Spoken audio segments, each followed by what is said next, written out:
नमस्कार दोस्तों, मैं विजयपाल शर्मा 12वीं की हिंदी की कक्षा में आपका स्वागत करता हूं।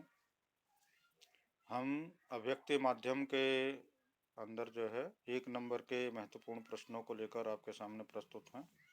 अब तक 1-1 नंबर के 111 प्रश्न हम कर चुके हैं। 112वां प्रश्न है, द्वारपाल किन्हें कहा जाता है?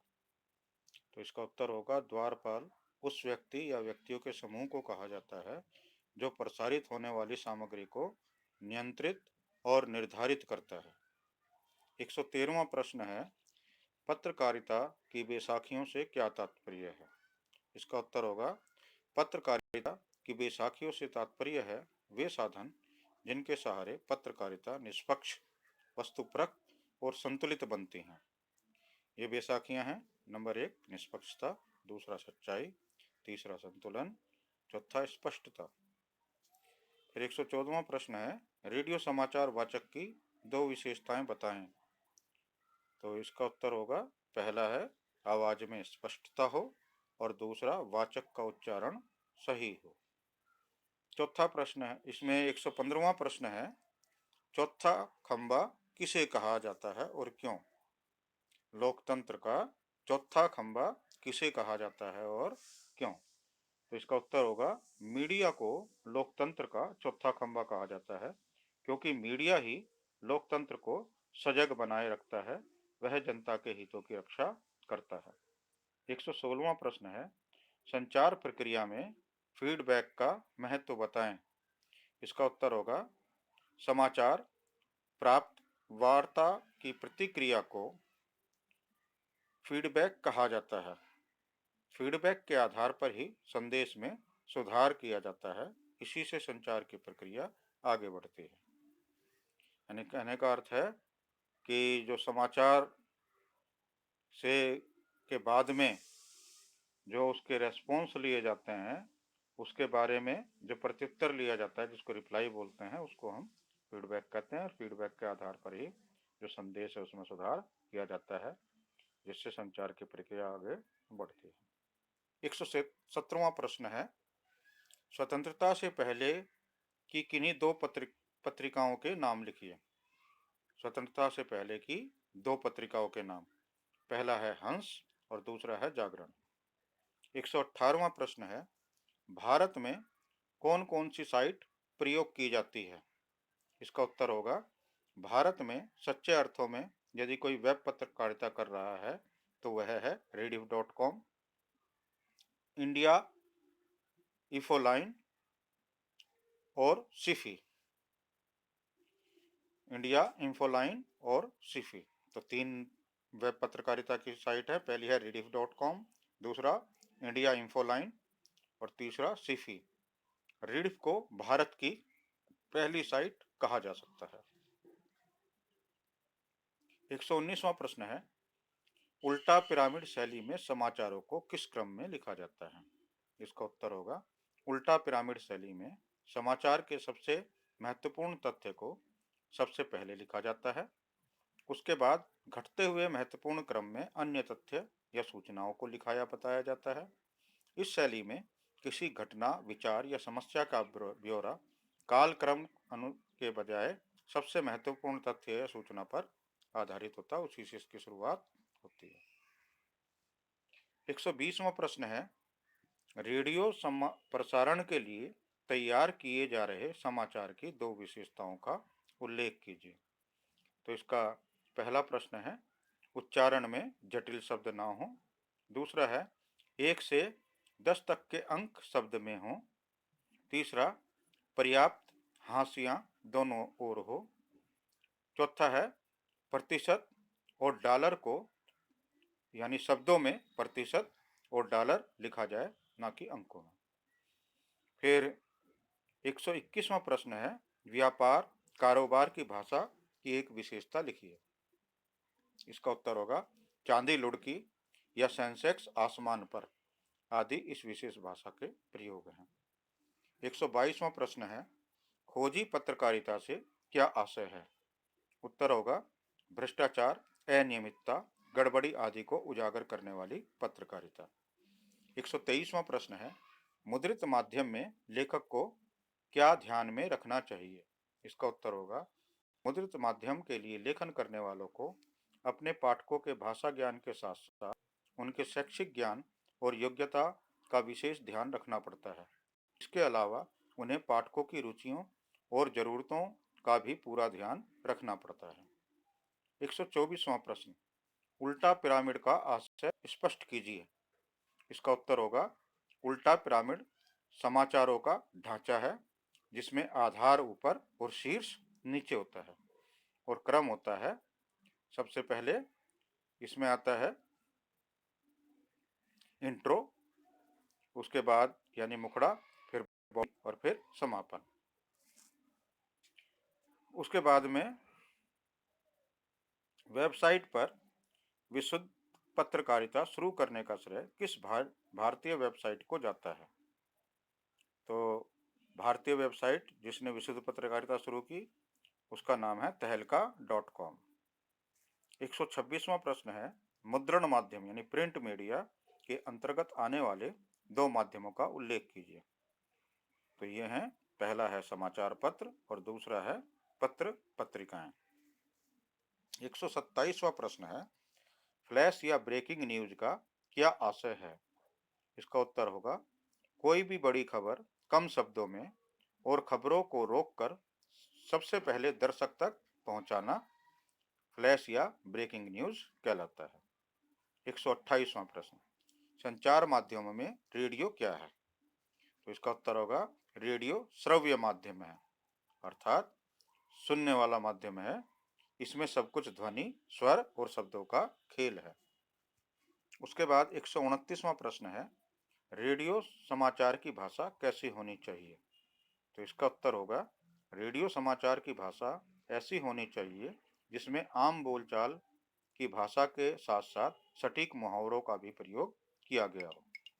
130वां प्रश्न, पत्रकारीय लेखन किसे कहते हैं? इसका उत्तर होगा अखबार या अन्य समाचार माध्यमों में काम करने वाले पत्रकार अपने पाठकों, दर्शकों तथा श्रोताओं तक सूचनाएं पहुंचाने के लिए लेखन के विभिन्न रूपों का प्रयोग करते हैं।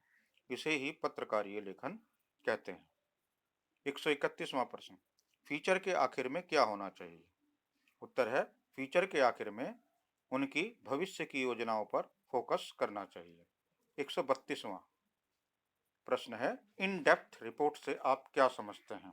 उत्तर होगा इन डेप्थ रिपोर्ट में सार्वजनिक तौर पर उपलब्ध तथ्यों, सूचनाओं और आंकड़ों की गहरी छानबीन की जाती है। 133वां प्रश्न, संपादकीय लेखन क्या होता है? उत्तर होगा संपादकीय पृष्ठ पर प्रकाशित होने वाले संपादकीय को उस अखबार की अपनी आवाज माना जाता है। संपादकीय के जरिए अखबार किसी घटना, समस्या या मुद्दे के प्रति अपनी राय प्रकट करते हैं। 134वां प्रश्न, अखबारों में किस तरह के लेख होते हैं? इसका उत्तर होगा अखबारों में प्रकाशित होने वाले विचारपूर्ण लेखन से उस अखबार की छवि बनती है। अखबारों में संपादकीय पृष्ठ पर प्रकाशित होने वाले संपादकीय, अग्रलेख, लेख और टिप्पणियां विचारपरक पत्रकारीय लेखन की श्रेणी में आते हैं। 135वां प्रश्न, स्तंभ लेखन क्या होता है? स्तंभ लेखन भी विचारपरक लेखन का एक प्रमुख रूप है। कुछ महत्वपूर्ण लेखक अपने खास वैचारिक रुझान के लिए माने जाते हैं। उनकी अपनी एक लेखन शैली भी विकसित हो जाती है। 136वां प्रश्न, लिखित और मौखिक भाषा में क्या अंतर है? लिखित और मौखिक भाषा में सबसे बड़ा अंतर यह है कि लिखित भाषा अनुशासन की मांग करती है और मौखिक भाषा में एक स्वतः स्फूर्तता होती है।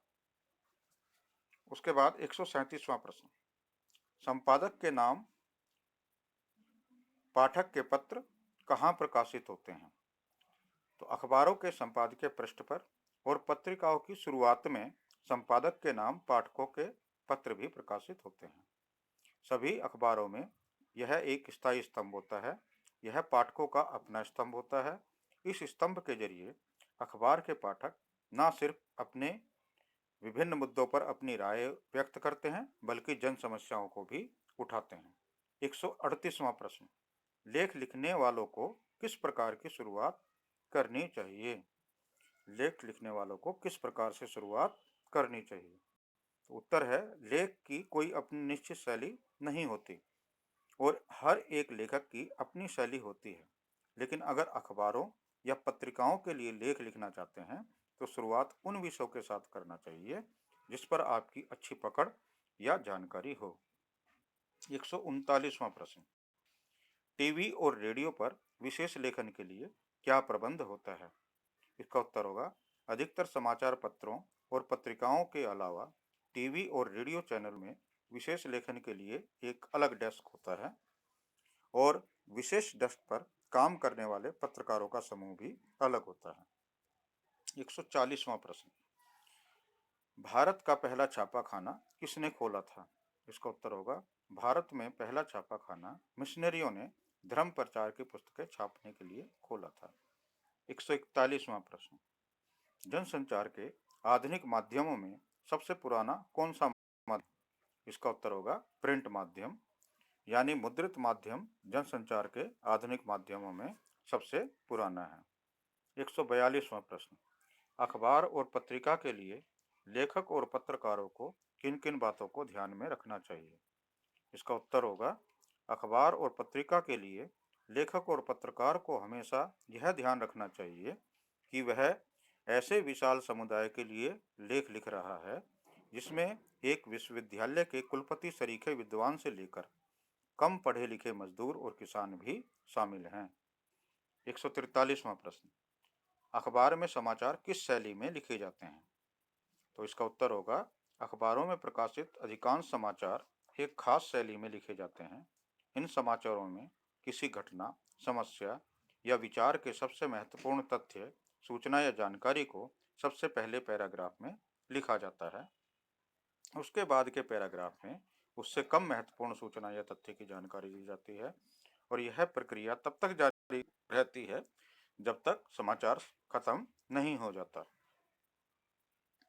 उसके बाद 144वां प्रश्न है, पत्रकार कितने प्रकार के हैं? तो इसका उत्तर होगा, पत्रकार 3 प्रकार के होते हैं, पूर्णकालिक, अंशकालिक और फ्रीलांसर या स्वतंत्र पत्रकार। पूर्णकालिक पत्रकार किसी समाचार संगठन में काम करने वाला नियमित वेतनभोगी कर्मचारी है, जबकि अंशकालिक पत्रकार किसी समाचार संगठन के लिए निश्चित मानदेय पर काम करने वाला पत्रकार है। 145वां प्रश्न है, पत्रकारीय लेखन में कैसी भाषा का प्रयोग किया जाता है? इसका उत्तर होगा, पत्रकारीय लेखन में आलंकारिक संस्कृतनिष्ठ भाषा शैली के बजाय आम बोलचाल की भाषा का इस्तेमाल किया जाता है। पाठकों को ध्यान में रखकर ही अखबारों में सीधी, सरल, साफ सुथरी लेकिन प्रभावी भाषा के इस्तेमाल पर जोर दिया जाता है। 146वां प्रश्न, फीचर की भाषा किस प्रकार की होती है? तो इसका उत्तर है, फीचर की भाषा में समाचारों की सपाट बयानी नहीं चलती, लेकिन इसका अर्थ यह नहीं है कि फीचर की भाषा या शैली को अलंकारिक या दुरूह यानी कठिन भाषा बना दिया जाए। 147वां प्रश्न है, सफल साक्षात्कार के लिए क्या जरूरी है?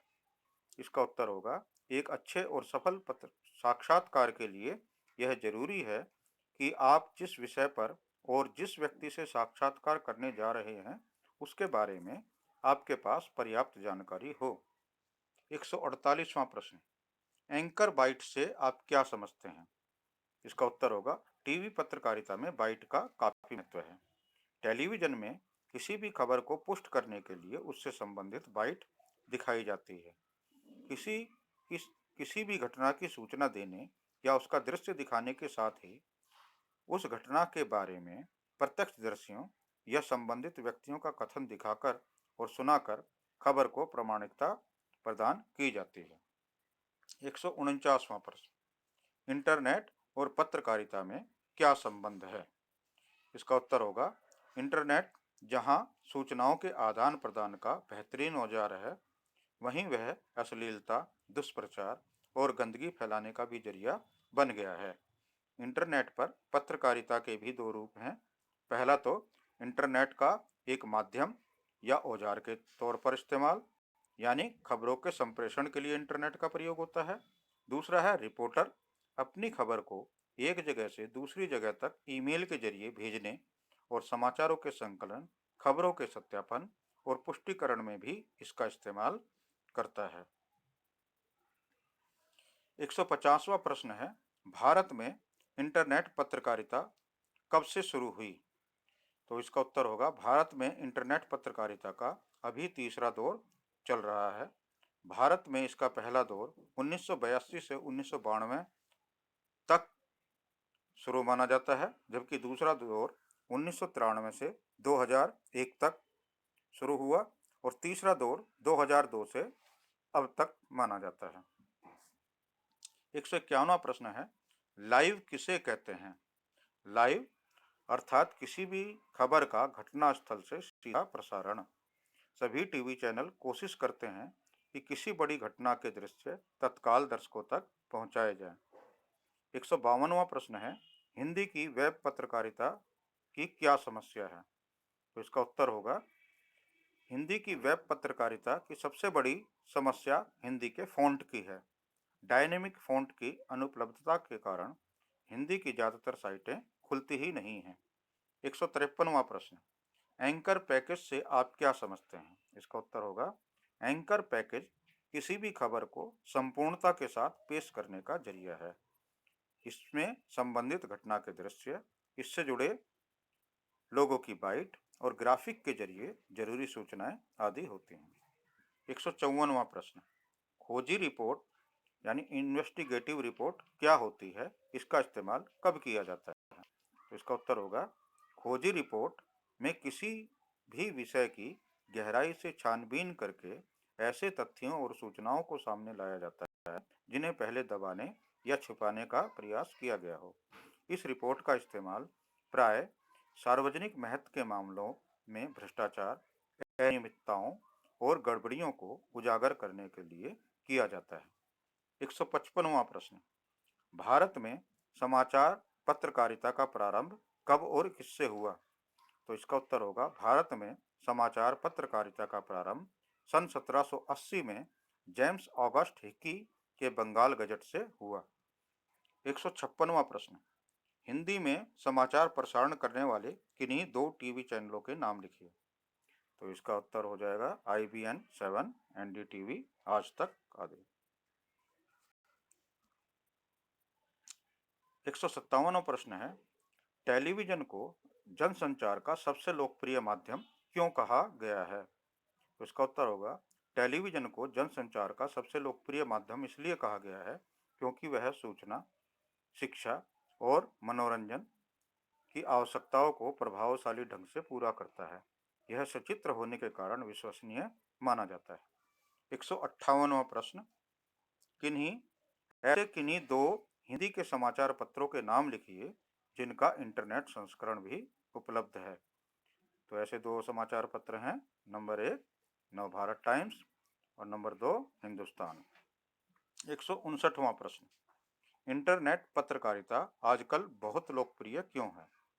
इसका उत्तर होगा, इंटरनेट पत्रकारिता आजकल बहुत लोकप्रिय इसलिए है क्योंकि यह एक तीव्र एवं सटीक माध्यम है, इसे कभी भी पढ़ा जा सकता है। 160वां प्रश्न, विज्ञान के क्षेत्र में काम कर रही भारत की किन्हीं दो संस्थाओं के नाम लिखिए। तो इसका उत्तर होगा, पहला है Defence Research and Development Organisation, दूसरा है सेंट्रल स्पेस रिसर्च ऑर्गेनाइजेशन। 161वां प्रश्न है, भारत में नियमित अपडेटेड साइटों के नाम लिखिए। तो इसका उत्तर है, पहला है NDTV और दूसरा है द टाइम्स ऑफ इंडिया। 162वां प्रश्न, किन्हीं दो समाचार पत्रों के नाम बताइए जिनके वेब संस्करण भी उपलब्ध हैं। किन्हीं दो समाचार पत्रों के नाम बताइए जिनके वेब संस्करण भी उपलब्ध हैं। तो ऐसे दो समाचार पत्र हैं, नंबर 1 दैनिक जागरण, नंबर 2 अमर उजाला। 163वां प्रश्न है, इंटरनेट पत्रकारिता क्या है? तो इसका उत्तर होगा, इंटरनेट पर अखबारों का प्रकाशन या खबरों का आदान प्रदान ही वास्तव में इंटरनेट पत्रकारिता है। 164वां प्रश्न, ड्राई एंकर कौन होता है? तो इसका उत्तर होगा, ड्राई एंकर वह होता है जो समाचार के दृश्य नहीं आने तक दर्शकों को रिपोर्ट से मिली जानकारी के आधार पर समाचार से संबंधित सूचना देता है। 165वां प्रश्न, पर्यावरण से संबंधित पत्रिकाओं के नाम लिखिए। पर्यावरण से संबंधित पत्रिकाओं के नाम लिखिए। तो इसका होगा उत्तर पहला डाउन टू अर्थ और दूसरा नेशनल जियोग्राफी। 166वां प्रश्न, नई वेब भाषा को क्या कहते हैं? इसका उत्तर होगा नई वेब भाषा को HTML यानी हाइपर टेक्स्ट मार्कअप लैंग्वेज कहते हैं। तो बच्चों, ये हमने आज 166 तक एक अंक वाले प्रश्नों के जो है कक्षा ली। इन प्रश्नों को सभी ध्यान से देखेंगे, इनका अभ्यास करेंगे और बाकी के प्रश्न अगली कक्षा में लेंगे। आज के लिए आप सभी का धन्यवाद। आपका दिन शुभ।